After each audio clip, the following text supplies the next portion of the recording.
అఘోర మాత్రిక జ్యోతిష్య పీఠం గురూజీ మార్తాండ వర్మ స్త్రీ పురుష వశీకరణ స్పెషలిస్ట్ అష్టదిగ్బంధన మంత్రం ద్వారా 100% గ్యారంటీ పరిష్కారం. భార్యాభర్తల సమస్యలు, ప్రేమ పెళ్లి సమస్యలు, లైంగిక సమస్యలు ఇంకా ఎటువంటి సమస్యలకైనా 21 రోజుల్లో శాశ్వత పరిష్కారం చూపబడును. ఎటువంటి సమస్య ఉన్నా ఫోన్ ద్వారా పరిష్కారం చూపబడును. వివరాలకు మా ఫోన్ నెంబర్ 8008126509. మెగాస్టార్ చిరంజీవి మాజీ అల్లుడు శిరీష్ భరద్వాజ్ ఈ రోజు మృతి చెందారు. లంగ్స్ కు సంబంధించిన సమస్యతో గత కొంతకాలంగా చికిత్స తీసుకుంటున్న శిరీష్ భరద్వాజ్ నేడు తుది శ్వాస విడిచారు. లాయర్ వృత్తిని కొనసాగిస్తున్న శిరీష్ ఊపిరితిత్తుల వ్యాధితో బాధపడుతూ నేడు హైదరాబాద్లోని ఓ ప్రముఖ ఆసుపత్రిలో కన్నుమూశారు. శ్రీజా కొణిదల మొదట శిరీష్ భరద్వాజ్ను 2007లో ప్రేమ వివాహం చేసుకున్నారు. పెద్దలకు తెలియకుండా ఆర్య సమాజంలో జరిగిన ఈ వివాహం అప్పట్లో తీవ్ర సంచలనం రేపింది. ఈ వివాహం జరిగినప్పుడు శ్రీజ వయసు 19 ఏళ్లు కాగా శిరీష్ భరద్వాజ్ వయసు 22 ఏళ్లు. వివాహం తర్వాత ఢిల్లీకి వెళ్లిపోయిన శ్రీజ శిరీష్ మెగా ఫ్యామిలీ నుంచి తమకు ప్రాణహాని ఉందని మీడియా ముందుకు రావడం అప్పట్లో తీవ్ర సంచలనం క్రియేట్ చేసింది.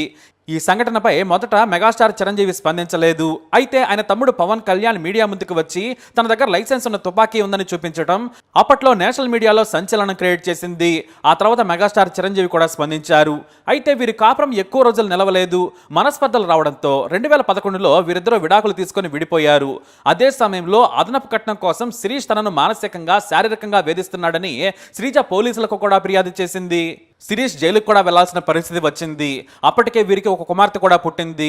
ఇక శిరీష్ నుంచి విడిపోయిన తర్వాత శ్రీజ ప్రముఖ వ్యాపారవేత్త కొడుకైన కళ్యాణ్ దేవుని ప్రేమించి పెళ్లి చేసుకుంది. 2016లో బెంగళూరులో అంగరంగ వైభవంగా వీరి వివాహం జరిగింది. అయితే వీరు కూడా గత ఏడాది 2024లో విడిపోయారు. కాగా శ్రీజ మొదటి భర్త శిరీష్ భరద్వాజ్ 2019లో మరో వివాహం చేసుకున్నారు. ఆ మధ్యన బీజేపీలో చేరి క్రియాశీలక రాజకీయాల్లో చురుకుగా వ్యవహరించారు శిరీష్ భరద్వాజ్.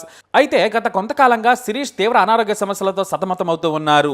ఊపిరితిత్తుల సమస్యలతో ఆయన కొద్ది రోజుల క్రితమే ఓ ఆసుపత్రిలో చేరారు. పరిస్థితి విషమించడంతో శిరీష్ కన్నుమూశారు. అయితే శిరీష్ భరద్వాజ్ గుండెపోటుతో మృతి చెందినట్టుగా అతని స్నేహితులు తన సామాజిక మాధ్యమాల్లో పోస్ట్ చేస్తూ ఉన్నారు. మరోవైపు శిరీష్ మరణంతో అతని కుటుంబ సభ్యులు కన్నీరు మున్నీరవుతున్నారు. అయితే శ్రీజ మాజీ భర్త శిరీష్ భరద్వాజ్ మరణం పట్ల కాంట్రవర్సీ నటి శ్రీరెడ్డి సోషల్ మీడియా వేదికగా పోస్ట్ చేసింది. దీంతో ఈ పోస్ట్ కొద్ది సెకండ్లోనే వైరల్ గా మారింది. ఆ పోస్ట్ లో చిరంజీవి ఎక్స్ అల్లుడు శిరీష్ భరద్వాజ్ ఇక లేరు, కనీసం రెస్ట్ ఇన్ పీస్ రా, శిరీష్ భరద్వాజ్ నిన్ను ప్రతి ఒక్కరూ మోసం చేశారా అని రాసుకొచ్చింది శ్రీరెడ్డి. అంతేకాదు వాటికి కొన్ని ఈమోజీలను కూడా జత చేశారు. అలాగే శిరీష్ తన మాజీ భార్య శ్రీజ పాపతో ఉన్న ఫోటోను కూడా షేర్ చేశారు ఆమె. సోషల్ మీడియాలో శ్రీరెడ్డి పోస్ట్ పెట్టగానే క్షణాల్లో వైరల్ గా మారింది. దీంతో కమెంట్ సెక్షన్ లో ఏమైంది, కనీసం న్యూస్ కూడా రావడం లేదు అంటే ప్రశ్నలు సంధిస్తూ ఉన్నారు. బహుశా హార్ట్ అటాక్ కావచ్చేమని రిప్లై ఇచ్చారు శ్రీరెడ్డి. మరి ఏం జరిగిందో తెలియాల్సి ఉంది. మరి శిరీష్ ఆత్మకు శాంతి చేకూరాలని కోరుకుందాం. ఈ వీడియో అప్డేట్స్ కోసం మా ఛానల్ ఫాలో అవ్వండి.